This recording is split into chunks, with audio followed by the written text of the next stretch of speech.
Assalamu alaikum students, can you guys hear me? Okay, I'm so sorry that today we are facing so many difficulties. Thank you for your cooperation and everything. I don't know. Ma'am, your voice is not clear. Okay, I'm trying to work on it. I hope I'm able to. What is happening? Hi.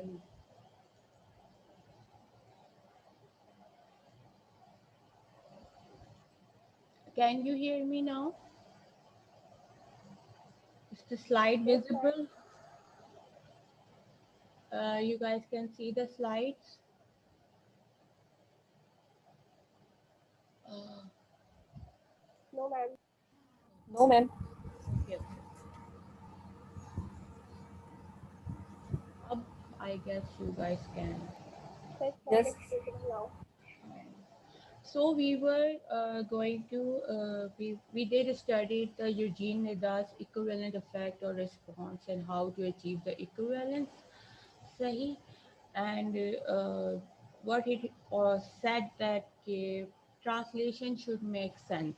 Sahi, and it should convey the spirit and the manner of the original text, and it has should have natural and easy way of expression and should be able to produce the similar response.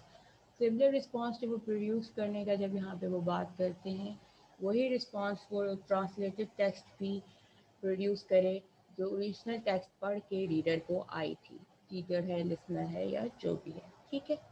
Now we will go to the Peter Newmark's approaches to translation. He has written a book, a textbook of translation, which have been widely used in translator training courses and combine a wealth of practical examples of linguistic theories of meaning with practical applications for translation. ठीक है, तो Peter न्यूमार्क्स के बारे में हम approaches to translation पढ़ेंगे. ठीक है, अब हमारा इनका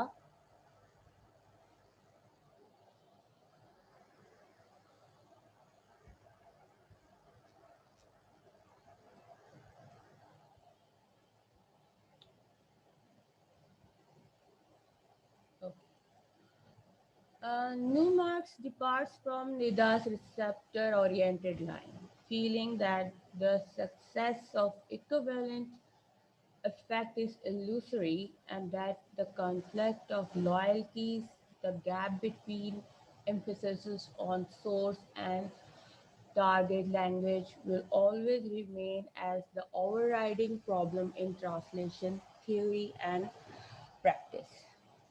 Newmark distances himself from the full principle of equivalent effects since the effect is inoperant if the text is out of target language space and time. He, he is what his approach is that uh, ये निदा के equivalent effect को illusory कहते हैं और कहते हैं कि original text के साथ जो है आपकी लॉयल्टीज़ होती हैं जो कि टारगेट लैंग्वेज में जो है वो कॉन्फ्लिक्ट क्रिएट करेंगी जब आप ट्रांसलेट करेंगे. ठीक है, तो वो इक्विवेलेंट इफेक्ट के प्रिंसिपल्स को अपने आप को थोड़ा सा दूर रखते हुए ये कहते हैं कि ये इफेक्ट जो है वो इन ऑपरेंट हो जाता है टारगेट लैंग्वेज के स्पेस और टाइम से.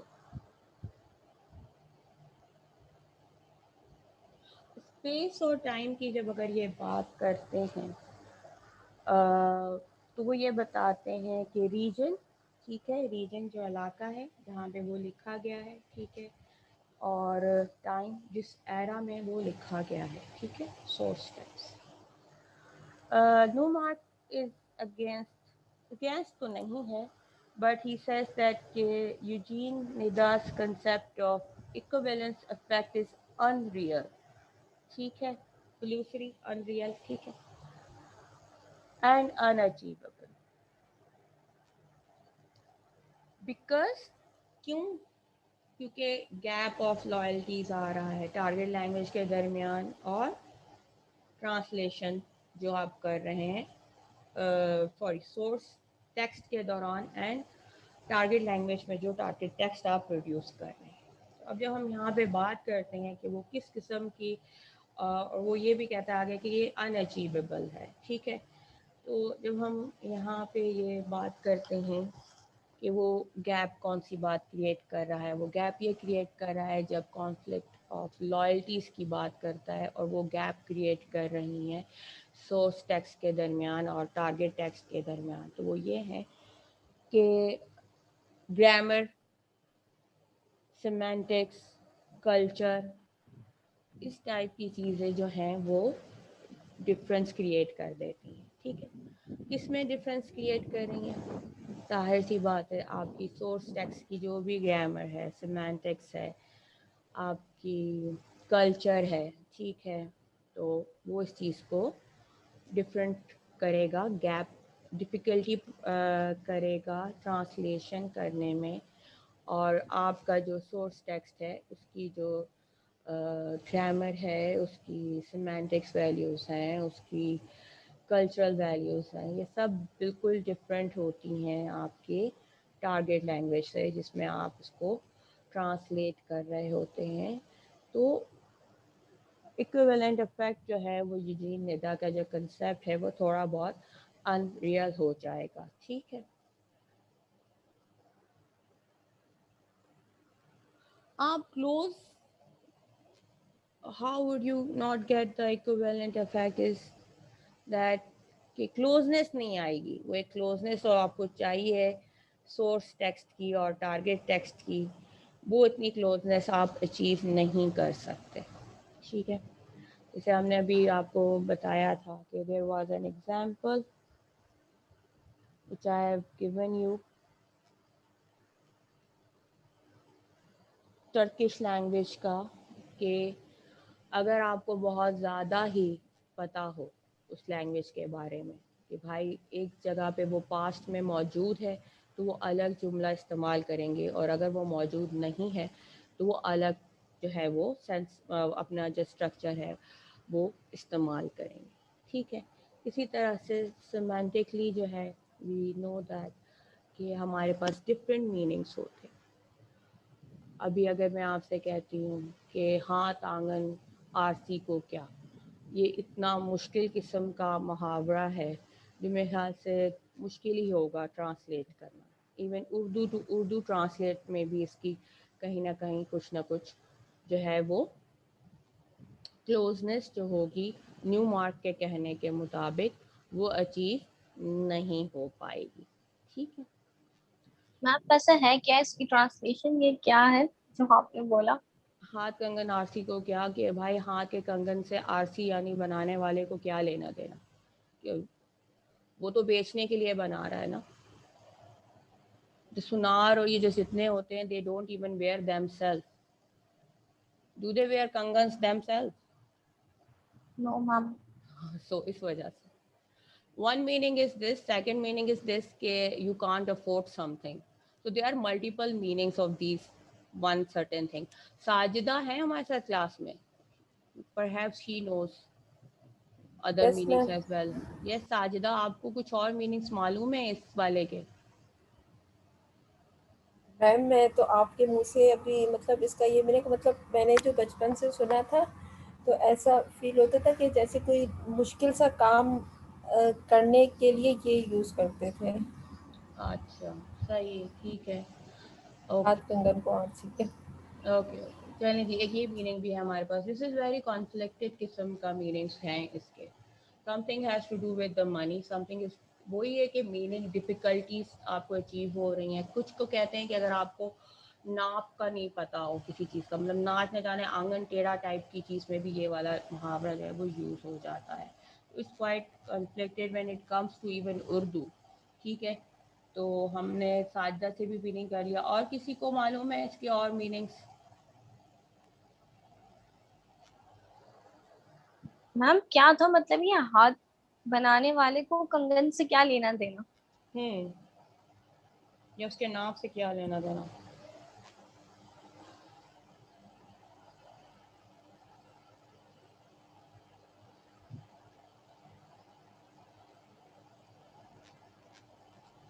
मैम ये मनी के सेंस में ही आ रहा है सबसे ज्यादा। मनी में आता है, एक्सपर्टीज के अंदर आता है ये आपका। एक्सपर्टीज आपकी क्या है, वो ज़्यादातर यही होता है कि how would you make it, ठीक है, दैट्स ऑल्सो। एंड देन साजा सेल्स की डिफ़िकल्टीज हो रही हैं काम के दौरान, तो this is also it's very, मतलब मुझे इस तरह से याद है because I was studying it in my Urdu class. तो मुझे ये बताया था, तो उसमें उन्होंने मुझे को 5-6 इसके मीनिंग बताए थे, क्योंकि टिपिकली बहुत डिफरेंट डिफरेंट इसके मीनिंग्स जो है वो यूज़ हो रहे हैं।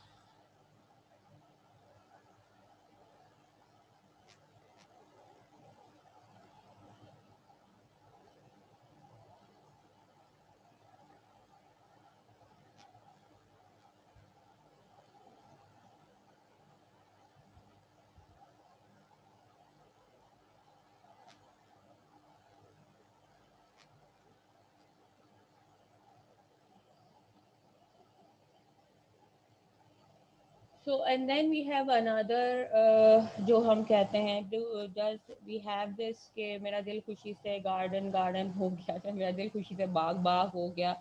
इसका मुहावरा you have it in English, equivalent है इसका आपके पास? एक ये भी है हमारे पास। तो we don't know exact, ma'am नहीं। नहीं है ना, एग्जैक्टली नहीं है।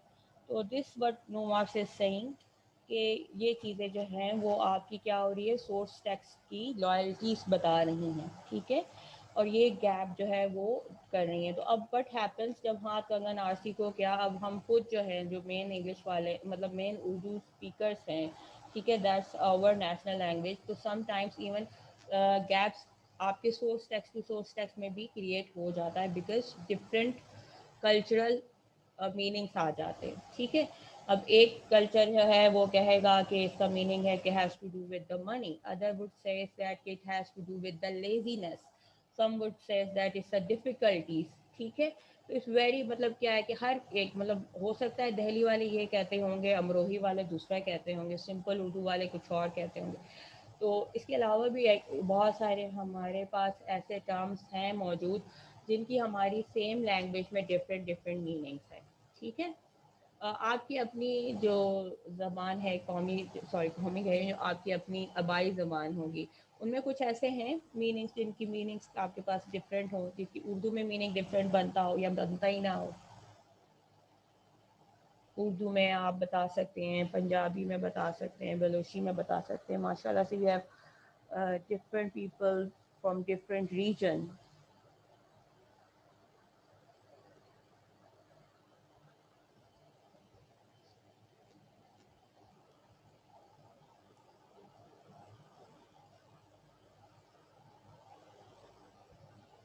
कोई वर्ड्स हैं, सना एंड दूसरे कोई बच्चे हो, खुद जवेरिया, आप भी, आसिया शायद बता दे। तो उर्दू स्पीक हूँ मैम, मुझे दूसरी लैंग्वेज कोई खास नहीं आती। नहीं, उर्दू में ही तुम कुछ और बता दो ना, कुछ जैसे मुझे एक ये आ रहा है। तो यस सना, आप बोल रहे थे, बोलिए। नो मैम, मैं सोच रही हूँ। यही होता है when we are trying to think, उस वक्त सारा ध्यान से निकल जाता है ना, आफ्टर क्लास याद आ रहा होता है ये भी हो सकता था, वो भी हो सकता था। तो दिस इज़ व्हाट हैपेंस, सही है। तो व्हाट हैपन इज़ कि अभी यहाँ पे क्या चीज़ आ रही है when we talk about that, के यहाँ वाली लाइन में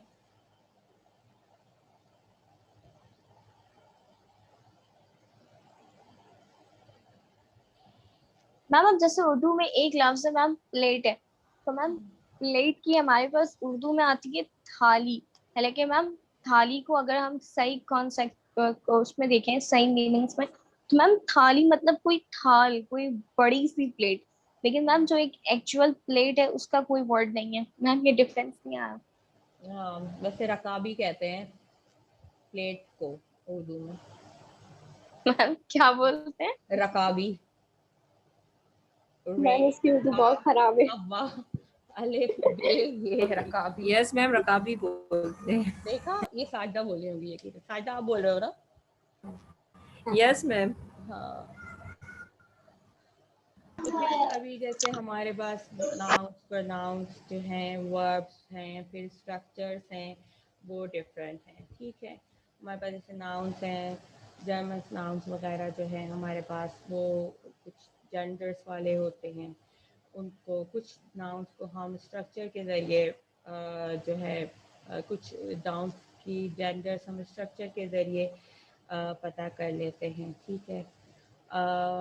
इवन उर्दू में हमारे पास कुछ नाउन्स हैं, जैसे दही, जिनके एंड में छोटी ये आता है, वो अक्सर फेमिनिन नाउन्स हो जाते हैं। लेकिन अब हम दही खाई जाती है या खाया जाता है, इसमें बैठ के ज़रा कॉन्फ्लिक्ट में आए हुए हैं हम लोग बड़ी। तो ये चीज़ें जो हैं वो आपकी थोड़ी मसला क्रिएट करती हैं, क्योंकि अब दही खुद जो है वो जो आपका नाउन है वो मैम जैसे दही खट्टा है और हम्म हम नॉर्मली कहते हैं दही खट्टी है, हालांकि दही खट्टा है। हाँ, सर दर्द हो रही है, सर दर्द हो रहा है, ठीक है। तो दर्द को जो है वो सिंपल है, अगर देखा जाए, अगर वो उसके साथ छुरी है या नहीं लगता तो हम उसको मैस्कुलिन ले सकते हैं। लेकिन जब हम उसको स्ट्रक्चरली देखते हैं तो यहाँ पे कॉन्फ्लिक्ट आ जाता है, ठीक है। तो ये मैम ये सेम प्रॉब्लम दूसरे लैंग्वेज वालों को भी होती है मैम। जैसे मैंने अपनी क्लास में नोटिस किया, जो मैम बलोच स्पीकिंग है मैम, उनको सबसे ज्यादा प्रॉब्लम इसी चीज में होती है, क्योंकि अक्सर बात हुई मेरी तो वो इसमें मिस्टेक करते थे बोलने में। तो मैम मैंने उनसे पूछा क्योंकि तो वो उनकी नहीं नहीं, ऐसी कोई बात नहीं। मैम जब हम क्योंकि भी उनकी बलोची जबान में बोलेंगे ना तो हम इससे ज़्यादा मिस्टेक्स करेंगे। जब हम भी बलोची बोलेंगे या पश्तो बोलेंगे, हम वो तो फिर भी बेचारे सिर्फ दही, ये जो दही खाई जा रही है खट्टा है या मीठा है, ठीक है, ये जो है ये तो हम खुद उर्दू वाले भी बहुत मिस्टेक कर रहे हैं। मैं तो मेन उर्दू की बात कर रही हूँ। मतलब अगर हम सोर्स यस टेक्स्ट मैम। की बात करें तो वो बेचारे बेचारे तो नहीं कहना चाहिए, वो जो हमारे प्यारे बहन भाई हैं माशाल्लाह से, बलोची और पश्तो स्पीकर, पंजाबी स्पीकर, तो जब हम बोलेंगे मेरे ख्याल से हम तो पता नहीं क्या बात बोल दें, वो तो बहुत अच्छा बोलते हैं। इसलिए हम उनको ये नहीं कह सकते कि वो मैम मिस्टेक कर क्योंकि रहे हैं। उनकी लैंग्वेज में वो मुजक्कर मोनस वाला कॉन्सेप्ट नहीं है ना, यस वो मैम, लोग जिसको कहते हैं कंफ्यूज हो लड़की जा जाते रहा है। हैं बोलते हाँ हैं। वो मैम जिस तरह बिल्कुल सही बोली है, हमारी क्लास में दो चार हैं मैम, वो इसी तरीके से, अगर लड़की है तो वो जा रहा है, लड़का है तो वो जा रही है। मैम वो कंफ्यूज मैम हो ये जाते वही हैं जैसे। मैम ये वो वही जो लास्ट कंफ्यूज। टाइम हमें वलीद ने बताया भी था कि हम हम्म हमारी जबान में ये है ही नहीं कोई कॉन्सेप्ट। बिल्कुल बिल्कुल। यही मुझे वलीद वाला ही एग्जाम्पल मुझे भी अभी याद आ रहा था, कि मैं यही कह रही थी कि वलीद मैम ने हमें इस बात का बताया था। He gave us the explanation, we were so nice, कि उसने हमारी ये थोड़ी सी जो है वो, where is he is not here. After that class वो गायब ही है हमारी क्लास से, आता ही नहीं, आई डोंट है। तो व्हाट वाज आई सेइंग, तो ये मसले जो हैं आपके क्रिएट कर रहे हैं।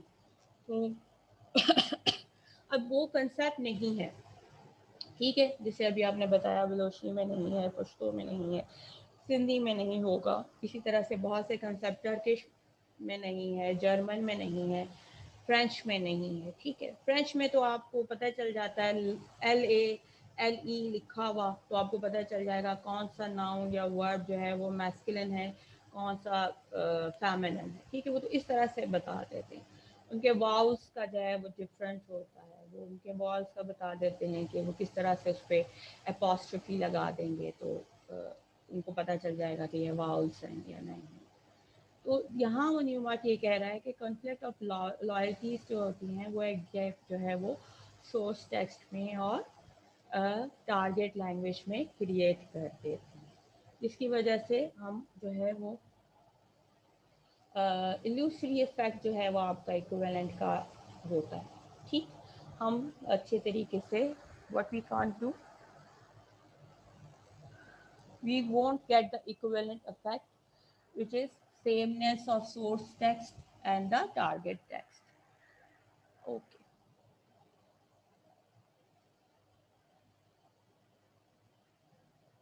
यहाँ पे जब वो बात करता है न्यूमॉर्ट कि the effect is inoperant if the text is out of target language space and time, ठीक है। बात वही आ गई, space and time. I have told you about the reason and the era in which it's written, ठीक है। अब यहाँ पे रीजन क्या हो गया, एक अंग्रेज बेचारा आ जाता है, वो सोच रहा है कि मैं उर्दू की जो है वो पढ़ा है उसने बहुत ज़्यादा, हम मना नहीं कर रहे कि उसने नहीं पढ़ा, जाहिर सी बात है, is a translator. Some people are not some people haven't studied translation but they still do the translation work, ठीक है। तो अब what happens is कि वो जब वो करने लगेगा ट्रांसलेट, तो अब क्या हुआ कि बहुत से मुहावरे जो हैं वो तो इस एरा में तो बोले ही नहीं जाते, ठीक है, इस टाइम पे तो बोले ही नहीं जाते। ऐसी बहुत सी चीज़ें हैं जो इस टाइम पे जो है वो हैं ही नहीं। जैसे अभी आपने प्लेट से थाली कर दिया, ठीक है, लेकिन अगर वो पढ़ता है ओरिजिनल टेक्स्ट में पाकिस्तान की लिखी हुई कि रकाबी, जाओ भाई रकाबी ले आओ, या कलमे काट के, ये जुमला है शायद आपने पढ़ा हो बहुत, कि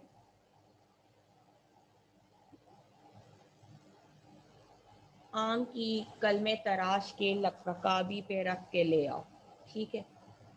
तो आम की कलमें जो हैं वो तराशी गई हैं और उनको रकाबी में रख के ले आए। इसको यूँ भी ले कह सकते हैं कि आम की कलमें तराश के जो है रकाबी में परोस दो। अब परोसना तो हम कहते हैं हिंदी का वर्ड है, तो नहीं, हिंदी का वर्ड है लेकिन हमारी उर्दू में ये बहुत यूज़ किया जाता था। अगर हम पुराने अपने इसको पढ़ें, अपनी आपके पुराने जो नॉवेल्स या अफसाने हैं, बिफोर इवन मंटो ने भी बहुत दफ़ा ऐसे वर्ड्स यूज़ किए, लेकिन उससे भी पहले वाले अगर आप पढ़ते हैं डिप्टी नज़ीर अहमद का, कल में तराश मतलब छिलके उतार के। छिलके नहीं, उसकी कलमें बना के, उसके पीसेस लंबी लंबी बना के, छिलके उतार के उसको खूबसूरत के हिसाब से जो है ना, मतलब ब्यूटीफुली डेकोरेटेड पेश करें। सही सही सही सही। सही है, मतलब वो आपने वो करना है, उसको क्या कहते हैं यार, I am not good with the cooking तो मैं क्या बोलूँ उसको, वेल स्टैटिक लुकिंग तरीके से पेश करना नहीं करते यार, जो खाना को कैसे के पेश करते हो। यस मैम, कलमी मीन्स यानी पीसेस में काटना। और मैम एक कलमे तो वो भी होते हैं ना जो हेयर कटिंग में जो आते हैं।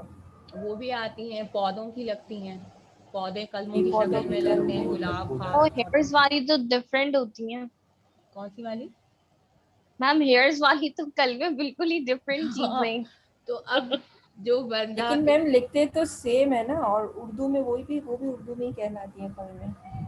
बिल्कुल बिल्कुल बिल्कुल सही कह रही हैं आप। तो मतलब ये जो लिखना है, जो ये चीज़ें हम पढ़ेंगे, तो एक बंदा या जो फ्रेंच का है या जर्मन से ताल्लुक़ रखता है, या फिर इंग्लिश से ताल्लुक़ रखता है, वो तो यही हो गया, हमने तो इस वक्त कल में ही 3 किस्म की बना दी। या तो अब आम को उठाएगा और वो कहेगा कि उस ज़माने में आम की डेकोरेशन की जाती थी, वो फूड आर्ट किया जाता था, उसकी कलमें बना देते थे, 2 आँखें बना के, समथिंग लाइक दैट। हो सकता है उसके जहन में ये बात आ जाए, ठीक है, ये भी आ सकती है, जैसे वो बालों के हिसाब से अगर उसके जहन में ये कंसेप्ट है कलमों का एक है, तो ये फिर एक थोड़ा सा जो है वो यहाँ पे मसला क्रिएट कर देगा। अब लेकिन अगर मैम क्या पता ये ब्यूटी के सेंस में आता था। नहीं आता, ब्यूटी की तराश और कल में कोई भी चीज़ ब्यूटी के सेंस हाँ, में नहीं आती है ज़्यादातर। कल में। आप कितने हाँ अच्छे मैम। तरीके से प्रेजेंट करेंगे आम को, कितने अच्छे, जितने अच्छे तरीके मैम जैसे से, हम अपनी कल में भी सही करके जैसे ब्यूटी के सेंस में अपने आप को भी सही करते हैं, तो क्या बिल्कुल पता ये उसी चीज में आ रही है थोड़ी सी। बिल्कुल बिल्कुल, तो ये उन्हीं सेंस में आ रहा है, ब्यूटीफाई करने में आ रहा है, ठीक है, तीनों उसमें यही आ रहा है। तो लेकिन ये कि अब इतना आपको मालूम होना चाहिए to get that equivalent effect, Newmark के कहने के मुताबिक, इवन ये तीनों ने यही बातें की हैं, लेकिन हर में किसी ने टर्मिनोलॉजी जो है वो थोड़ी सी डिफरेंट करती है। बात सारी वही आ रही है कि इन दी एंड जितनी आप सेमनेस क्लोजनेस चाहेंगे between source language and a target language, तभी आप इक्विवेलेंट इफेक्ट जो है वो अचीव कर सकेंगे, ठीक है। तो अब यहाँ पे जब कोई German, French, English man will come and try to do these things, तो उसको थोड़ा मसला हो जाएगा, ठीक है। लेकिन अगर कोई इंडियन, बांग्लादेश का बंदा, ठीक है, if he wants to translate some text from Urdu to Hindi और बांग्लादेश की जो बांग्ला ज़बान है, तो उसके लिए क्या होगा, वो क्या करेगा?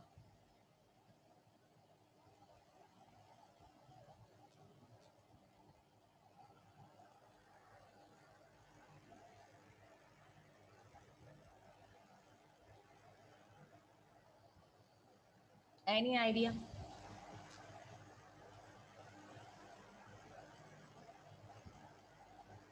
मैम क्या मतलब, दोबारा रिपीट कीजिएगा।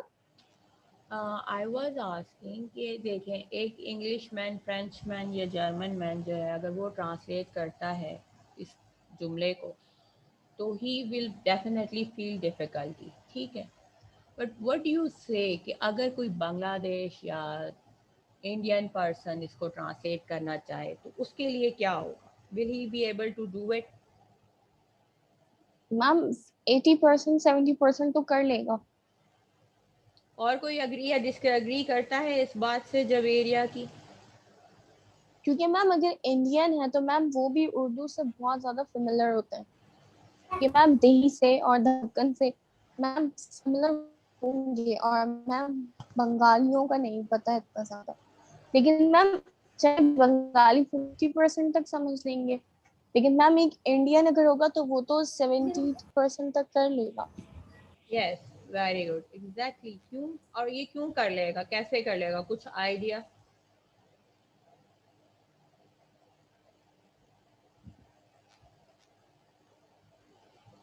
मैम क्योंकि वो ईस्टर्न कंट्री है, इस एशियन कंट्री है मैम, एशियन और और कल्चर ईस्टर्न में तो सेम है आपके वहाँ का। श्रीलंकन भी आ रहे हैं और चाइनीज भी आ रहे हैं, तो मैम मैम बांग्ला कल हमसे बहुत चेंज है, लैंग्वेज जो बांग्लादेशी लैंग्वेज है हम्म। बांग्ला, और इस हिसाब से जो हिंदी है वो उर्दू से थोड़ी सी सिमिलर होती है। हाँ मैम, और उस वक्त मैम इंडियंस और मुस्लिम्स एक साथ भी रहते थे मैम, जब पहले सब कॉन्टिनेंट की बात की जाए तो हाँ, उन्होंने एक टाइम भी एक साथ गुजारा है, तो मैम क्या पता इसका भी इन्फ्लुएंस हो थोड़ा बहुत।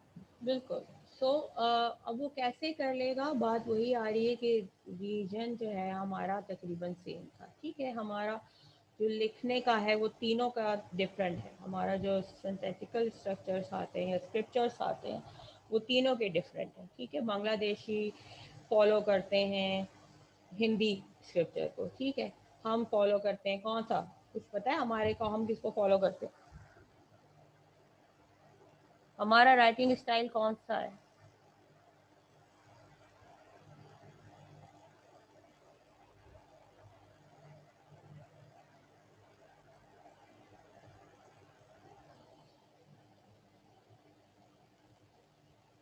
Any idea? किससे मिलता जुलता है, कुछ सोचें। मैम अरबी से। गुड, अरेबिक है हमारा, ठीक है। तो उनका क्या है, संस्कृत, हिंदी, ठीक है। लेकिन उनको ज़्यादा डिफ़िकल्टी नहीं होगी ट्रांसलेट करने में, इसलिए कि उनका हमारा जो रीजन है और सोर्स ऑफ एरा जो है वो सेम है, ठीक है। तो इतनी ज़्यादा डिफ़िकल्टी नहीं है।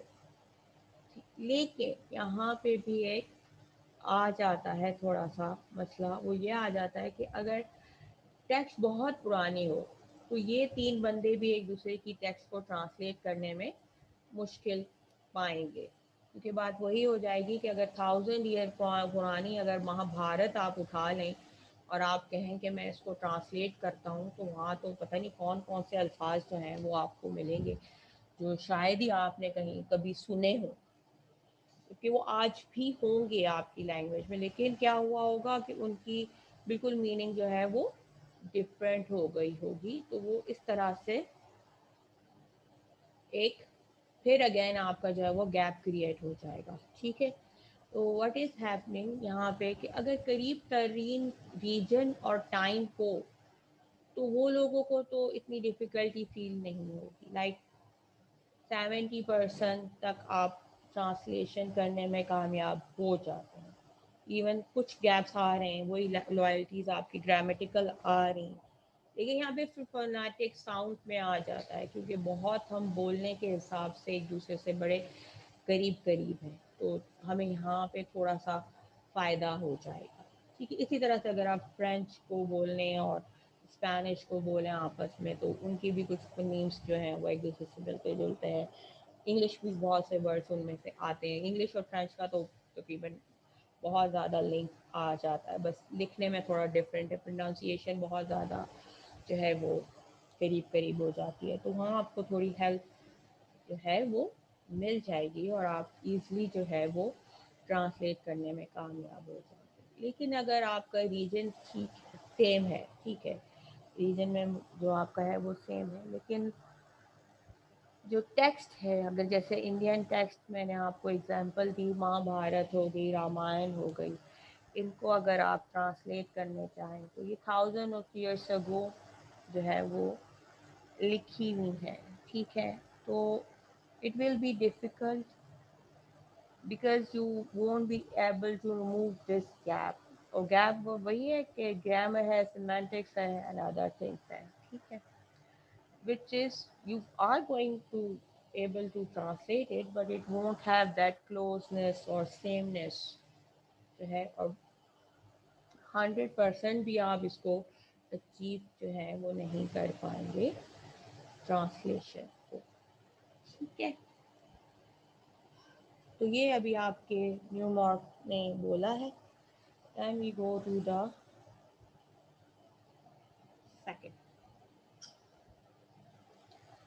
अब what he is doing here, he is suggesting some things to narrow that gap, ठीक है। अब वो गैप को कैसे नैरो करने के लिए उसने कुछ सजेशंस दी हैं, ठीक है। तो Newmark suggests narrowing the gap by replacing the old terms with those of semantic and communicative translation, ठीक है। First is communicative translation attempts to produce on its readers an effect as close as possible to that obtained on the readers of the original, ठीक है।